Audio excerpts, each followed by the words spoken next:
بسم اللہ الرحمن الرحیم۔ کرسی پر نماز پڑھنے کے حوالے سے آج میں ضروری موٹے مسائل، وہ مسائل جو سمجھ میں آنے والے ہیں وہ انشاءاللہ ذکر کروں گا۔ کرسی پر نماز پڑھنا اس شخص کے لیے جائز ہے جو معذور ہو، اور معذور کون ہوتا ہے اس کی مختلف کیٹیگری ہے۔ پہلی کیٹیگری وہ شخص جو کہ قیام پر قادر نہ ہو، وہ شخص جو کہ رکوع پر قادر نہ ہو، وہ شخص جو کہ سجدہ کرنے پر قادر نہ ہو، وہ شخص جو کہ زمین پر بیٹھنے پہ قادر نہ ہو۔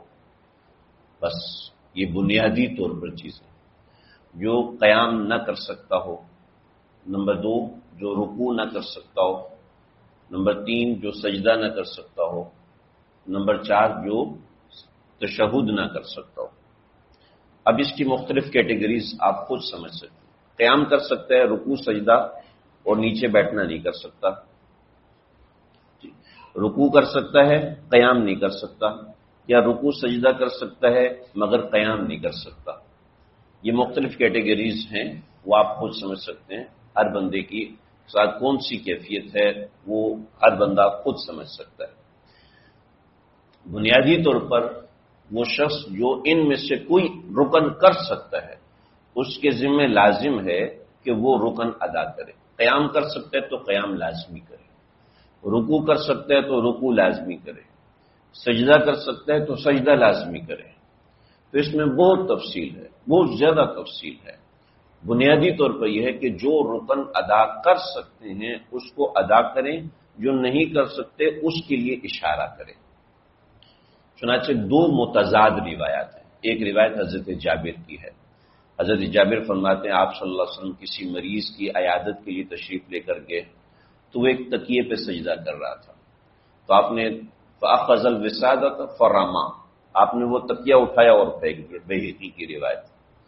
تو اس نے کہ ایک تپائی لے کر آیا، پھر اس کے اوپر سجدہ کیا، تو پھر آپ صلی اللہ علیہ وسلم نے وہ تپائی بھی اٹھائی اور پھینک دی۔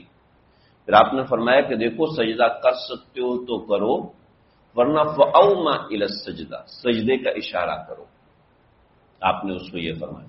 دوسری طرف حضرت ام سلمہ رضی اللہ تعالیٰ عنہ کی روایت ہے، فرماتے ہیں کہ میں نے خود، حضرت مسیب کی والدہ فرماتی، میں نے خود حضرت ام سلمہ کو دیکھا کہ آپ تکیے کے اوپر سجدہ کر رہی تھیں، اس لیے کہ آپ سجدہ نہیں کر سکتی تھیں۔ اب ایک روایت حضرت جابر کی، ایک روایت آپ صلی اللہ علیہ وسلم کی زوجہ محترمہ کی۔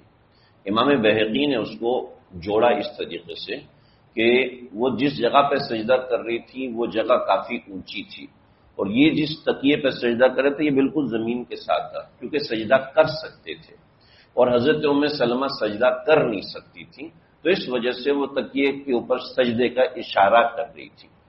تو یہ ایک روایت ہے۔ اس طرح کی سینکڑوں چیزیں ہیں، کوئی ایک نہیں ہے۔ یعنی میں نے اس مسئلے کو 2 سال لگا کے سمجھا ہے، میں 2 منٹ میں نہیں سمجھا سکتا، اور وہ بھی میں پریشان ہو جاتا ہوں، یار یہ مسئلہ یہ تو میں مفتی عبد المنان صاحب سے پوچھوں گا پھر بتاؤں گا، ایسے نہیں بتا سکتا۔ جو حضرات کرسی پہ نماز پڑھتے ہیں ظاہری بات ہے انہوں نے کسی مفتی وغیرہ سے پوچھا ہوگا اس میں کون سی کیٹیگری میں ہے۔ بطور میں سجدہ نہیں کر سکتے تو قیام کرنا لازم ہے، رکوع کرنا لازم ہے۔ سجدے کے لیے اگر زمین پہ نہیں بیٹھ سکتے تو کرسی پہ بیٹھ کے فأوما بالسجدہ، سجدے کا اشارہ کریں گے، اور زمین پہ نہیں بیٹھ سکتے، ڈاکٹر نے منع کیا ہے کسی وجہ سے، L4 L5 عام طور پہ بڑی عمر میں جا کے مسئلہ ہوتا ہے، تو اس صورت میں زمین پر نہیں بلکہ کرسی پہ بیٹھے۔ لیکن اگر مسئلہ ہے کہ بیمار اتنا زیادہ ہے کہ قیام نہیں کر سکتا تو اس صورت میں کرسی پہ بیٹھ کے نہیں پڑے گا بلکہ نیچے بیٹھ کے پڑے گا، رکوع کے لیے جھکے گا اور سجدے کے لیے زمین پہ سجدہ کرے گا۔ اور اب ایسا بیمار ہے کہ زمین پہ بیٹھ سکتا ہے تو زمین پر بیٹھ کے سجدہ لازم ہے، کیونکہ سجدہ فرائض میں سے ان کو ترک نہیں کر سکتے۔ کچھ اصول ہیں، بہت سی باتیں ہیں، وہ اصول میں یہاں ذکر نہیں کر سکتا کیونکہ ہر بندہ اس اصول کو سمجھ نہیں سکتا، اس کو اپلائی نہیں کر سکتا۔ تو یہ بنیادی اور موٹی بات ہے جی۔ چنانچہ جو رکن کھڑے ہو کے ادا کر سکتے ہیں وہ کھڑے ہو کے ادا کریں۔ جسے ہماری مسجد میں ہمارے عبدالرحمان بھائی ہیں، ان کے لیے کھڑا ہونا میں نے خود دیکھا، کھڑا ہونا بہت مشکل ہے، ٹانگیں کانپتی ہیں۔ ہماری پرانی مسجد میں حاجی ظہور صاحب تھے، ان کے لیے کھڑا ہونا بہت مشکل تھا، ان کی ٹانگیں کانپتی تھی، اور زمین پہ بیٹھنے سے کمر میں شدید تکلیف ہوتی تھی. تو جب یہ چیزیں نہیں ہو سکتی تو اس صورت میں ایک آسان اصول ہے. آپ چل کے آ رہے ہیں، آپ آرام سے بیٹھے ہوئے ہیں، تو اس صورت میں قیام کر سکتے ہیں، قیام ترک نہیں کرنا چاہیے. رکوع کر سکتے ہیں تو کرسی پہ بیٹھ کے رکوع پھر نہیں ہوگا، پھر کھڑے ہو کر ہی رکوع ہوگا. اور زمین پہ بیٹھ کے سجدہ نہیں کر سکتے تو پھر آپ زمین پہ بیٹھ کے سجدہ نہ کریں، کرسی پہ بیٹھ کے سجدہ کریں. اس مسئلے کی نزاکت کو آپ اس طرح سمجھیں کہ ایک آدمی ہے، اس کو سجدہ کر سکتا ہے مگر سجدہ کرنے میں اس کو تاخیر ہوتی ہے. اتنی تاخیر ہو جاتی ہے کہ وہ پہلے زمین پہ بیٹھتا ہے، پھر اپنے آپ کو ایڈجسٹ کرتا ہے، پھر سجدہ کرتا ہے. یعنی مشکل ہوتی ہے اس کو کسی اور مسئلے کی وجہ سے، لیکن وہ سجدہ کر سکتا ہے. تو اس کے لیے فقہا نے لکھا کہ مسجد نہ آئے، گھر میں نماز پڑھے لیکن سجدہ زمین پہ کرے. تو اس مسئلے کی نزاکت کو آپ سمجھیں کہ کتنا باریک مسئلہ ہے. تھوڑی سی تکلیف ہوئی، ڈاکٹر نے کہا نہیں، ڈاکٹر کی رائے نہیں ہے، طبیب کی، حاذق طبیب کی رائے ہے کہ آپ زمین پر نہ بیٹھیں، تو تب آپ اس کی رائے کو مانیں، ورنہ آپ اس کی رائے کو نہ مانیں. میں گیم کرتا ہوں، بیڈمنٹن کرتا ہوں، تو آپ کو پتا ہے ایسی گیم میں تو گھٹنے میں پین ہوتی ہے، کمر میں پین ہوتی ہے، بہت سی چیزیں ہوتی ہیں. تو اس صورت میں نے اس کے حوالے سے بہت تحقیق کی ہے. تو ہر ڈاکٹر کی رائے بھی معتبر نہیں. جو ماہر ڈاکٹر ہو تو اس کی رائے، ورنہ غیر ماہر کم از کم 2 ڈاکٹروں کی رائے ہو کہ آپ زمین پر نہیں بیٹھ سکتے، آپ کو زمین پر نہیں بیٹھنا چاہیے. جیسے کسی کی انجری ہو گئی ہے، اب اس کو زندگی بھر زمین پر نہیں بیٹھنا، اس کو جھک کے کھانا کھانے کو بھی منع کیا ہوا ہے. اب ایسا بندہ کرسی پر بیٹھ کے نماز پڑھے، لیکن ایک آدمی زمین پر سجدہ کر سکتا ہے تو اس کو کرنا چاہیے. میں ایک بزرگ کے پاس ہوا کرتا تھا، ان کو ڈاکٹر نے کہا کہ آپ مستقل کرسی پر بیٹھیں گے، کھانا کھائیں گے، لیکن ہفتے میں 1 دن آپ زمین پہ نماز پڑھیں گے تاکہ آپ کے گھٹنے چالو رہیں اور یہ اعمال آپ کریں. تو وہ ہفتے میں 1 دن اور اس سے بڑھا کے 2 دن وہ زمین پہ بیٹھتے تھے. پھر روزانہ کی 1 نماز انہوں نے زمین پر پڑھنا شروع کی. ہاں ظاہر بات ہے، جوانی کوئی 50-55 سال کی عمر، کوئی اتنی زیادہ عمر نہیں تھی کہ وہ بالکل معذور ہو جاتے. تو خلاصہ میری بات کا یہ ہے کہ جن چیزوں کے اوپر قدرت ہے وہ چیزیں ادا کرنی چاہیے. جن چیزوں پر قدرت نہیں ہے اس کے لیے اس کا اشارہ ہوگا. چنانچہ اگر قیام کی قدرت نہیں ہے تو ٹھیک ہے، آپ قیام نہ کریں. قیام کا اشارہ بیٹھ کر ہاتھ باندھ کر، یہ قیام کا اشارہ ہو جاتا ہے. لیکن اگر قیام کی قدرت ہے تو پھر قیام کرنا لازم ہے، قیام کرنا ہوگا. رکوع کی قدرت ہے تو رکوع کرنا لازم ہوگا، اس کا اشارہ کافی نہیں ہوگا. سجدے کی قدرت ہے، تشہد کی قدرت ہے تو اس کو اسی طریقے سے ادا کرنا ہوگا. اب جن لوگوں نے بغیر عذر کے اس طریقے سے نماز پڑھی تو ہر بندے کا مسئلہ الگ ہوتا ہے، ایک مسئلہ اس میں بیان نہیں کیا جا سکتا. تو اولاً معذور کے لیے کہ بیٹھ کر نماز پڑھے مگر زمین پہ بیٹھ کے نماز پڑھے تاکہ رکوع اور سجدہ بالفعل ادا ہو اس کا. اور اگر زمین پہ نہیں بیٹھ سکتا، کرسی پر بیٹھے گا تو ٹھیک ہے، کرسی پر بیٹھ کے نماز ادا کرے. اس کے لیے یہ شرائط ہیں، بنیادی احکام ہے جو میں نے آپ کے سامنے ذکر کیے. اس حوالے سے اور صرف اس موضوع کے حوالے سے کسی کو کوئی سوال ہو تو کرنا چاہے تو وہ کر سکتے ہیں. بات میری سمجھ میں آ گئی؟ جی آگے آ جائیں. ہاں جی، رویز بھائی کا سوال بہت اچھا ہے. کرسیاں حت الامکان، یہ پورا مفتی تقی عثمانی صاحب کا یہ فتویٰ ہے. اس میں مفتی صاحب نے لکھا کہ صف کے درمیان میں حت الامکان کرسی نہ رکھی جائے، صف کے کونے میں رکھی جائے تاکہ صف کا خشوع اور خضوع خراب نہ ہو. لیکن ہماری مسجد میں مسئلہ یہ ہے کہ ظہر میں یہاں تک لوگ ہوتے ہیں اور عام طور پر ہاں، تو اس میں اسی کی طرف آ رہا ہوں. مسئلہ یہ ہے کہ امام کے لیے جائز نہیں ہے کہ صف میں جگہ خالی ہے وہ نماز شروع کرے. اتنی سخت تاکید آئی ہے، ہم تو بتاتے نہیں ہیں، ہمارے ایمان کی کمزوری. آپ علیہ السلام مصلی چھوڑ کر جاتے اور کندھا پکڑتے کہ آگے آؤ، اس کا کندھا پکڑتے کہ اس کے ساتھ جوڑو. یہ باقاعدہ روایات میں آتا ہے، کتاب الصفوف میں ابو داؤد پڑھاتا ہوں، مجھے پتا ہے. تو آپ باقاعدہ ہر ایک کا کندھے سے کندھا ملاتے تھے، اپنے ہاتھ کے ساتھ یوں ملاتے تھے. پھر صحابہ نے فرمایا جب آپ کو پتہ چل گیا کہ ہمیں سمجھ میں آ گئی کہ صفیں ایسے بنتی ہیں تو پھر آپ نے چھوڑا، ورنہ آپ صلی اللہ علیہ وسلم صفوں میں جاتے تھے اور صفوں کو جوڑا کرتے تھے، یہ صفوں کو آپس میں ملایا کرتے تھے. تو اس لحاظ سے حتی الامکان بچہ ہے تو وہ سائڈ پر کھڑا ہو تاکہ صفیں آپس میں جڑی رہیں. اگر کوئی کرسی پہ عذر کی وجہ سے پڑتا ہے تو حتی الامکان کرسی ایک طرف ہو، بقیہ انتظامی معاملات ہیں وہ چاہے ادھر رکھیں یا ادھر رکھیں، جیسا بھی ہو اس کے حساب سے دیکھ لیا جائے، مگر حتی الامکان کرسی صف کے درمیان میں نہ ہو، بعد میں ہو. جیسے اب کرسی اٹھا کے رکھنا، یہ ہماری مسجد میں 2-3 حضرات ہیں، کافی تکلیف ہوتی ہے، میں نے خود دیکھا ہے کافی تکلیف ہوتی ہے، تو اس کے حساب سے تھوڑا سا انتظام ہو جائے تو بہت اچھی بات ہے، مگر نہیں ہے. جی آپ کا بھی یہی سوال تھا. جی ہاں. جی ہاں. جی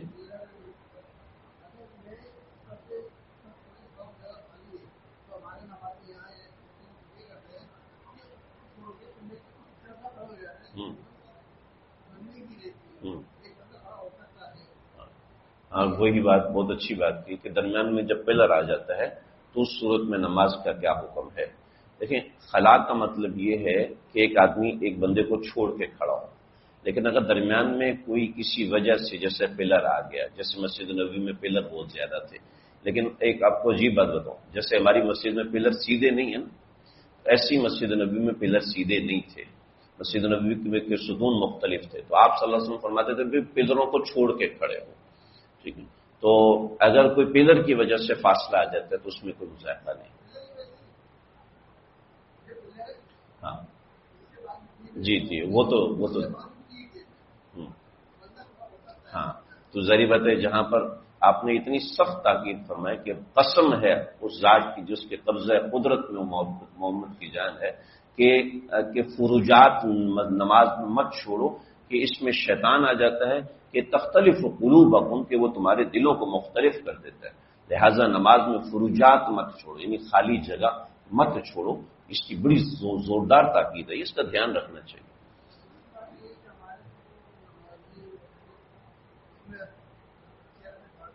جی جی جی جی. وہ میں اس پہ بات میں میں ابھی صرف مسئلے پہ فوکس کروں. ظاہر بات ہے میں بھی کمزور ہوں، اور جو بندہ کرسی پر نماز پڑھ رہا ہوتا ہے اس کا دل بہت دکھی ہوتا ہے کہ میں اللہ کے سامنے سجدہ. جی ہاں وہ تو مسجد میں بھی کسی کی جگہ مخصوص نہیں کرنی چاہیے، وہ تو ایک الگ ہے. جی جی جی آپ صحیح فرما رہے ہیں. کوئی اور سوال مسئلے کے متعلق سوال؟ انتظامی تو انتظامات. جی جی جی جی جی جی ہاں ہوں، جی ہوں ہوں. جی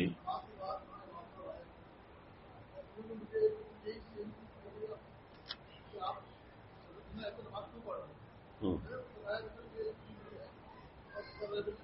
ہوں.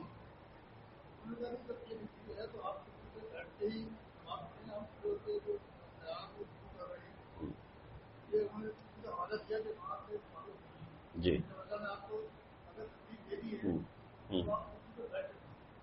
جی آپ ان کا سوال یہ ہے کہ امام صاحب نے ان کو یہ بتایا کہ جب تم سجدہ نہیں کر سکتے، بات کا خلاصہ ہے جب تم سجدہ نہیں کر سکتے تو قیام بھی چھوڑ سکتے ہو، رکوع بھی اشارے سے کر سکتے ہو. یہ آپ کی بات کا خلاصہ. جی جی جی ہوں ہوں. ہاں یہ دیکھیں ایک آپ کے سوال سے ایک اور مسئلہ بتانا رہ گیا تھا، وہ سامنے آ گیا، وہ بھی میں بتاتا ہوں. سوال ان کا یہ ہے کہ یہ پہلے قیام بھی کرتے تھے، رکوع بھی کرتے تھے، اور جو ہے نیچے نہیں بیٹھ سکتے تھے، سجدہ بھی کرتے تھے. تو امام صاحب نے کہا جب آپ نیچے نہیں بیٹھ سکتے تو آپ یہ کریں. اسی کتاب میں مسئلہ لکھا ہوا ہے، حضرت مفتی تقی عثمانی صاحب نے لکھا کہ امام صاحب نے غلط بتایا. ٹھیک، اس میں کتاب میں حضرت مفتی تقی عثمانی صاحب نے لکھا امام صاحب نے غلط بتایا. وجہ اس کی یہ ہے کہ شامیہ میں ایک عبارت ہے، اس شامیہ کی عبارت کی وجہ سے بہت سے علماء کو غلطی ہوئی ہے اس مسئلے میں. لہذا جو فقہ کا ایک اصول ہے کہ اگر سجدہ ساکت ہے تو دیگر ارکان بھی ساکت ہو جاتے ہیں، اس سے غلطی ہوئی.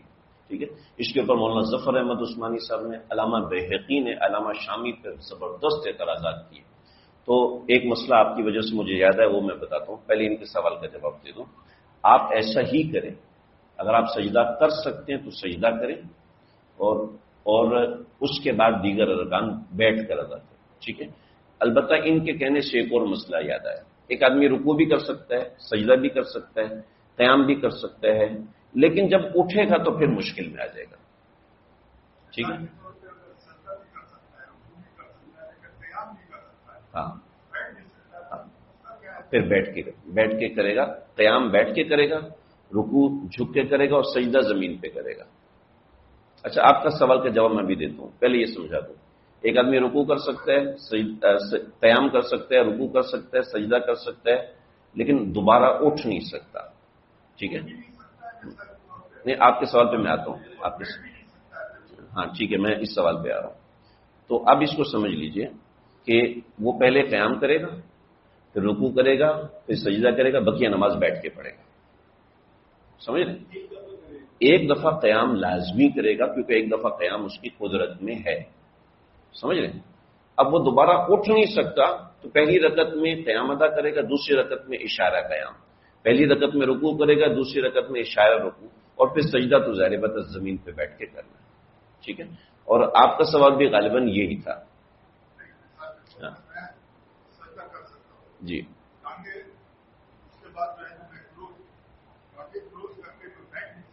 ہاں ٹھیک. ہاں صحیح. اس صورت میں آپ سجدہ کرسی پہ بیٹھ کے کریں گے، لیکن رکوع بھی کریں گے، قیام بھی کریں گے. ٹھیک ہے. رکوع بھی کریں گے، قیام بھی کریں گے. سجدہ ایما سے کریں گے، یعنی اشارے سے کریں. ایما کا لفظ میں بار بار اس لیے بول رہا ہوں تاکہ ذہن میں بیٹھ جائے. حدیث میں ایما کا لفظ آیا. ٹھیک ہے. یعنی سجدہ اشارے سے کریں گے. جو آپ نے صورت بتائی وہ یہ صورت ہے.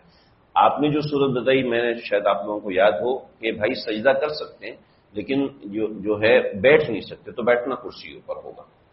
یعنی تشہد آپ کا کرسی کے اوپر ہوگا، بقیہ تمام چیزیں آپ کی بعین ہی ادا ہوں. ٹھیک ہے جی. جی ہوں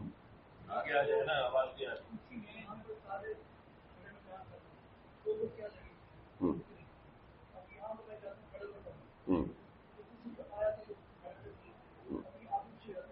ہوں. جی جی ہاں. اچھا، سوال آپ کا بہت اچھا ہے. آپ تشریف رکھیں، بیٹھ جائیں. جو کرسی پہ بیٹھنے والا ہے، اس کی کرسی کے پچھلے پاؤں لوگوں کی ایڑیوں کے برابر ہونے چاہیے. ٹھیک ہے. صف جو ہے نا اس کی، وہ اس طریقے سے بنے گی کہ اس کی کرسی کے پچھلے پاؤں لوگوں کی ایڑی کے برابر ہونے چاہیے. ٹھیک ہے. کیونکہ کرسی اس کے قیام کا قائم مقام ہے. ٹھیک ہے. اب وہ بھلے سے آگے کھڑا ہو یا کچھ بھی ہو، اس میں مسئلہ نہیں. البتہ جہاں مسجد میں ایسا، جیسے ابھی ہم حج پہ گئے تو وہاں پر ہماری نماز کی جگہ بہت مختصر تھی، تو میں صف میں تھوڑا سا آگے کھڑا ہوتا تھا کہ بھئی چلو پہلی صف میں ہی جگہ بن جائے نا. تو ایک صف بچ جائے. پھر لوگ بہت زیادہ، 250-300 لوگ تھے، تو اس میں ہم نے پہلی صف میں کرسی والوں کو نہیں بٹھایا کہ پہلی صف میں کرسی والے نہ بیٹھیں، کیونکہ پہلی صف میں کرسی والے بیٹھیں گے تو ان کے پاؤں آگے ہو جائیں گے. تو ان کی صف دو جگہ سے بنے گی. ایک ان کی اصل ہوگی ان کی کرسی کے پچھلے پائے، اور ایک ان کی ایڑیاں. لہذا جب وہ کھڑے ہوئے ہیں یا بیٹھے ہوئے ہیں، اصل کرسی کے پچھلے پائے ہیں، لہذا اس کے مطابق صف سیدھی کرنی ہے. باقی احتیاطاً وہ امام سے آگے نہ نکل جائیں، تو اس وجہ سے ہم نے ان کو پچھلی صف میں کیا. تو یہ مثال سنانے کا مقصد بھی یہ تھا تاکہ آپ اس سے مسئلہ سمجھ جائیں. کوئی اور سوال مسئلے کے متعلق؟ ٹھیک ہے، جزاک اللہ خیر. انشاءاللہ ہم کوشش کریں گے ہر جمعے کو تھوڑی دیر کے لیے بیٹھ جاتا ہے.